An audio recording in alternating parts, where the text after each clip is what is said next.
I think, and just as an example of how fast this industry is changing, about a year ago, if anybody had been in one of my presentations a year ago, I would still back then have to spend probably the first 5 to 10 to 15 minutes selling the crowd, convincing the audience members that this isn't a mood ring, a pet rock, or a hula hoop. Can we all pretty much agree we've figured that out by now? This isn't going away. There's no evidence to support that when they invented a telephone, there might have been some holdouts, but sooner or later people gave up the smoke signals. Okay, so they said, all right, I'll get a phone. Stuff is always changing. This is not going away.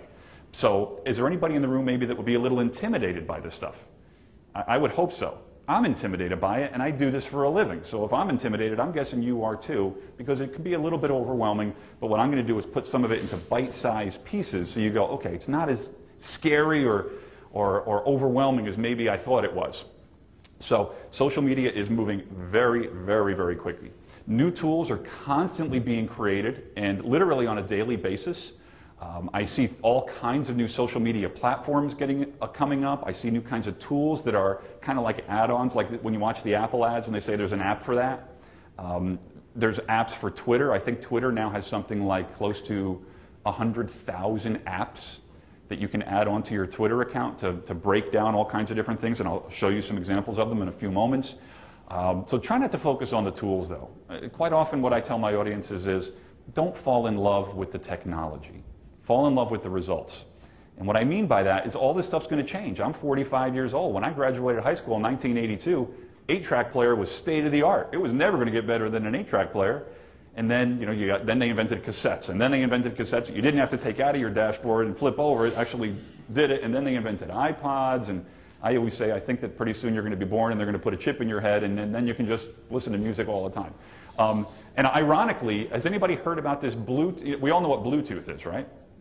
They have a new technology that's actually, it's a tooth technology, where actually through your tooth, you no longer have to actually hold the Bluetooth thing on your ear. You can receive a phone call and it comes in through your tooth. Can you believe that? It's mind-boggling. I mean, I think the whole term Bluetooth is kind of funny when you think about it. So I'm just waiting to see somebody do this, like walk down the street and just go, yeah, how you doing? Well, I'm just standing here in line talking at the ASFE conference. Hang on a second, I got another call coming in. All right, so you never know where this stuff is going to go. It's mind-boggling. It's further proof that whatever the mind can conceive and believe, it literally can achieve. It is absolutely amazing what some of these things are doing. So focus on connecting with people and the tools will make sense. I've been speaking professionally for about 15 years. For the first 10 of those years, I was primarily talking to organizations about how to build and sustain mutually beneficial relationships. Some people call it networking, and I'm not talking about schmoozing and throwing business cards at each other, but effective networking. Now a term that gets used a lot for what I taught for many years, but this term didn't exist back then, is emotional intelligence. Anybody familiar with the term emotional intelligence? That's a very up-and-coming body of work, and I've figured out over time that actually what I was training for so many years was emotional intelligence, if you look up the definition for that.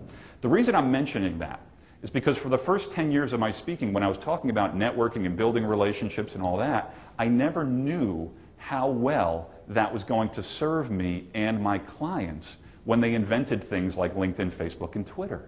Because there are a number of people right now running around the world thinking that if they just get a gazillion followers on LinkedIn, Facebook, and Twitter, the clouds are going to part and all the money's going to fall out of heaven. And that's not going to happen. It's never going to happen. The paradox is that, yes, you can be connected to a gazillion people, but you're connected to a gazillion individuals. So quite often